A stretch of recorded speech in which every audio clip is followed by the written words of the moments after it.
What's up, people? I am back. Um, I'm not gonna do this hold on. Normally I wanted to do a whole video about You Only Live Twice, but since I didn't have time, and I won't do this for any of the other Bond movies, I'll actually do whole videos. But I just figured since I didn't have time, I'm gonna just do a quick recap of You Only Live Twice before I go into Honor Majesty Secret Service.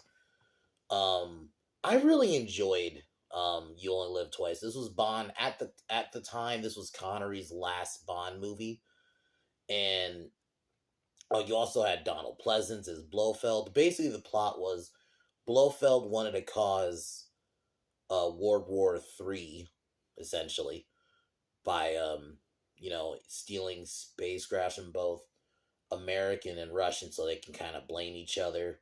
Bond goes to Japan, which I thought was an interesting setting for a Bond movie. But yeah, it's a fun little movie. The Bond girl in that was this Asian chick who was pretty good. He had a scene where she gets poisoned and then he gets another wife, which it works. It's a fun little movie. That's kind of how I feel about it. It's nothing, it's crazy, but I've enjoyed it. So, and Donald Pleasance is always a plus, you know. So, but right now I'm getting ready to do Honor Majesty Secret Service. This was basically the first Bond without Sean Connery. And this was George Lazenby's first and only role as Bond. I'll admit I didn't really remember this one that much. I definitely watched it as a kid, but I definitely don't fully remember it. Blofeld is played by Terry Savalas, who not a bad actor. I thought he did fine. Yeah, he's not Donald Pleasance, but it works for this movie. Um, Basically, he wants to control. He threatens to poison the world's food supply with some flu and by brainwashing women. Bond gets married in this movie, which I think is an interesting premise. And but I think kind of Bond shouldn't get married in the line. Ultimately, he's one of those characters that there are characters that are you can call them tragic characters, who their life is so fucked that they almost kind of can't have happiness. I mean, I'll go an example like Angel. To an extent, Batman is like that, but like Bond is that. Like his life is too dangerous. And when we see the result of that in the end of this movie, which in my opinion, the ending of this movie is pretty good. I thought Diane Rigg was pretty good as the love interest in this movie. I just watching these old Bond movies made me like, God damn, something about women back then. Just women in the '60s, just they had it going on. But George Lazenby, I thought he was a decent Bond, and I really like that he didn't just try to. I'm just gonna do a Connery impersonation and just try to do that. He actually tried his own thing. He even, he played it a bit differently. I'll admit he's not as, let's say, suave. I think that's the only thing, if I had to say criticism, he is nowhere near as suave. And not just Connor.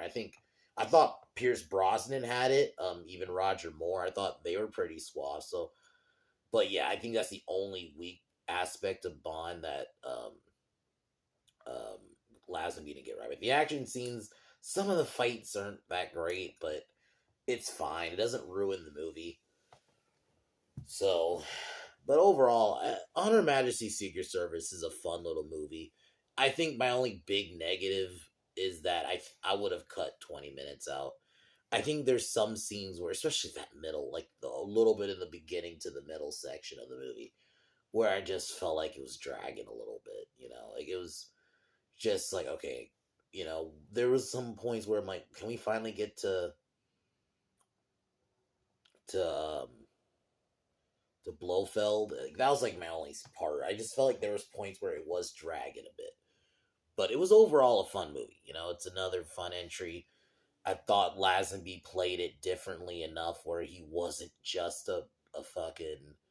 I think the biggest thing, yeah, he didn't try to just rip off Sean Connery, because he could have went that route. So,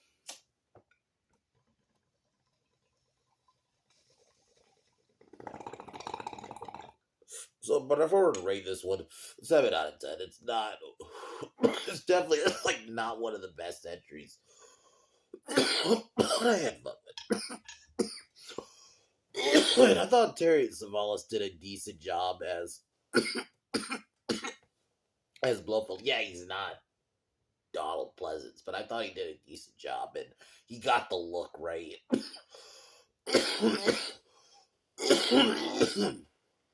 So Bond stops a woman from drowning. We kind of in the beginning. I guess actually before I do that, tomorrow, Blind Fury review. And that's about it. So Bond saves a woman from drowning. Drowning and gets into a fight with a couple of thugs, like Spectre thugs. And I love like some of my favorite moments of these movies are well the opening, and then you got that opening song, which is always great. And um so yeah, Bond ends up, he kills the bad guys. We get the opening song for this movie. Then Bond gets assigned this mission, and Lazenby I thought played it well. He was a bit different, even the way he's introduced. And while at this resort, he meets. This is where he meets the Bond girl of the movie, Diana Riggs, who I thought she did a pretty good job in this movie. Like her performance was pretty good, and not gonna lie, man, just some of the women in the movie though, they were hot. But so she asks him to meet him in her room. Then he gets attacked by this guy. We get a cool fight. He ends up taking him out. Then the girl comes back into the room.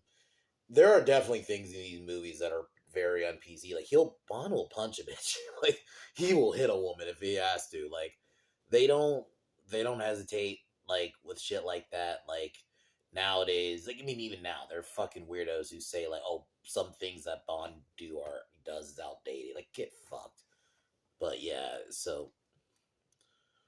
but yeah, Bond then gets picked up. Well, he hooks up with the girl that night. Um, Goes to meet her dad. Her dad actually wants Bond to marry her. They meet at this like a I would call it like horse racing, the equivalent. Um, he takes this is where I feel like the movie was dragging a little bit because I was just like, can we get to the Blofeld stuff and the mission and stuff? So basically, the real meat and potatoes of this movie, Blofeld wants to hold. You get a lot of these kind of same plans. Yeah, very basic. He wants to hold the world ransom, and he'll threaten to release this flu. You know, and he has like these angels that basically like if you recommend blah blah if you remember it Austin Powers, they're the equivalent of like the fembots, even though they're not robots. But Blofeld is basically Doctor Evil. If we're gonna be honest. Um, so I thought Terry did a decent job. I'll admit to me, Blofeld for in terms of performance is gonna always be Donald Pleasance, but I thought he did a decent job in this movie. They probably maybe he just couldn't get him to come back. So threatens to hold the world ransom. He goes to the movie set mainly in the Swiss Alps, which is actually some of my favorite things in this movie that are not action are just some of the shots when they're like looking over their cabin and they live in these like this fancy resort place. And yeah, just some of the shots where they're in the mountains look really good. Just so I think that's like some of my favorite moments in the movie.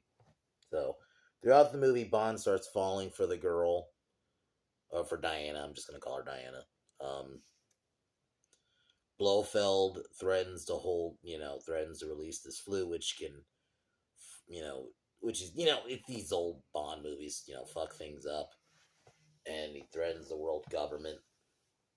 Bond has to try to stop it. We get fights throughout the movie, which the fights are pretty good. A little cheesy at times, but then you have the moment where Bond gets captured by Blofeld, who initially they were gonna, you always have those moments in the movie where they're kind of cordial,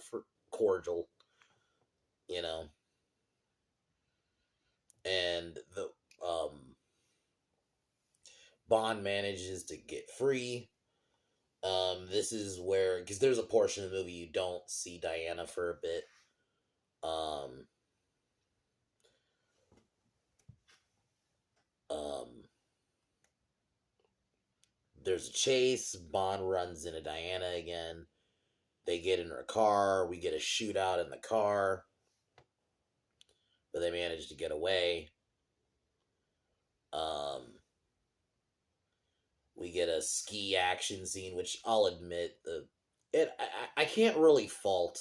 This movie came out in 1969, so effects aren't still the greatest. So I can't really fault it. Like, obviously, like when they're skiing on the mountain, it's clearly like not. I don't know if it would be CGI or like just green screen, and but it's 1969. You can't fault.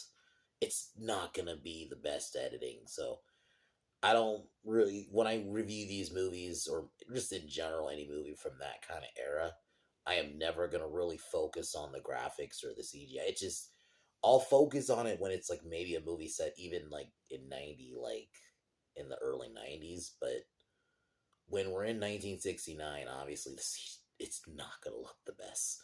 Yeah, there's some scenes, especially with that specific scene when you have like this actions. It's like the final act of the movie where they're skiing. You have this ski chase. They're chasing Bond, and yeah, this it didn't look good, but it's fine. I'm not gonna fault the movie for that. It's the time period, you know.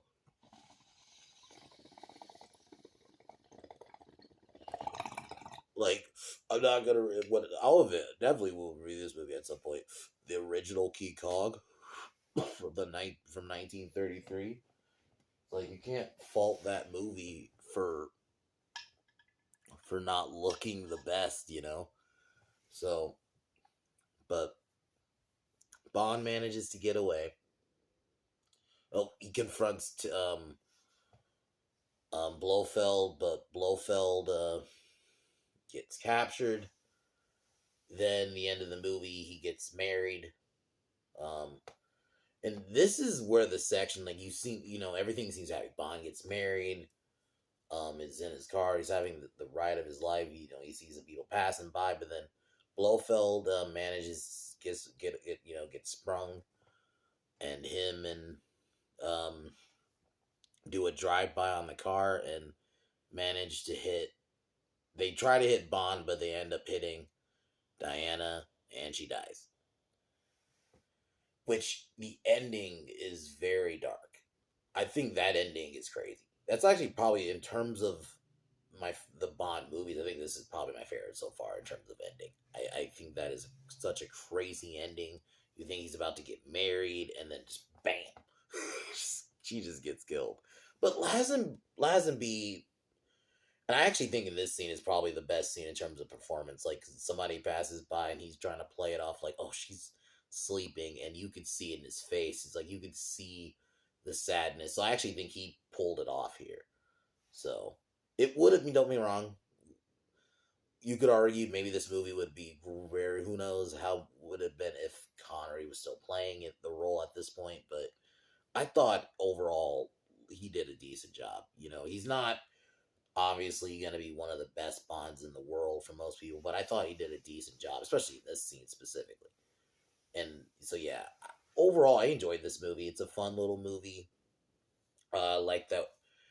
I think that's the one thing I like about some of these older movies, that they don't always just straight up kill off villains. Sometimes it's good to have a villain that just is reoccurring, like where, especially because Blofeld, he's a good fucking foil to Bond.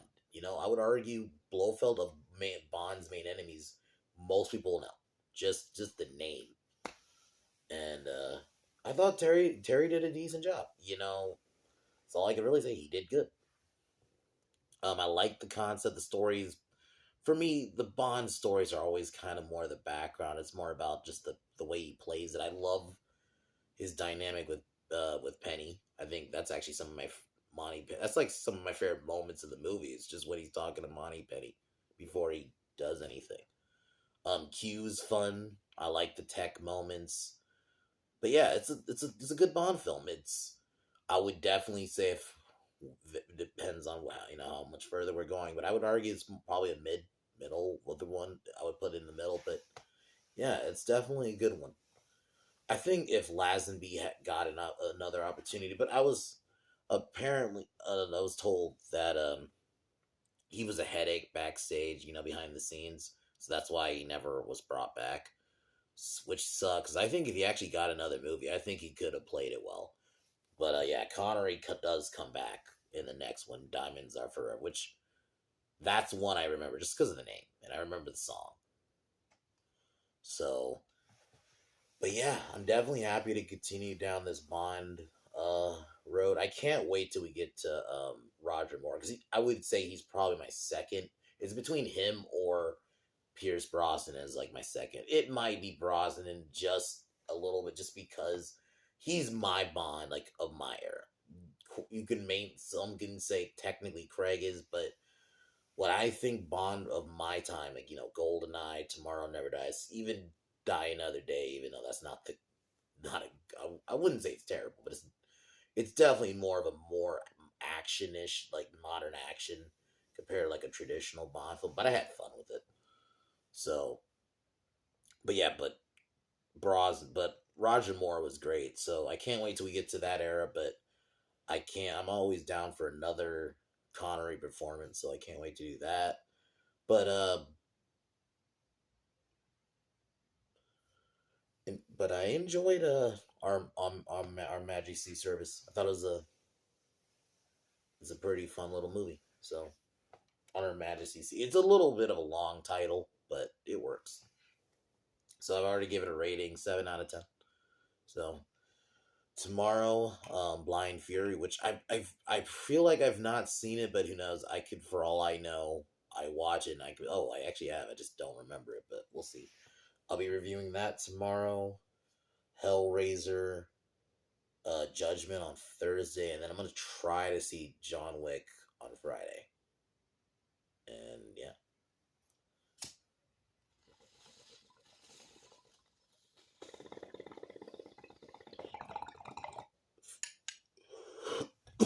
But as usual, I'll talk to y'all tomorrow. Fuck Joe Biden. Peace.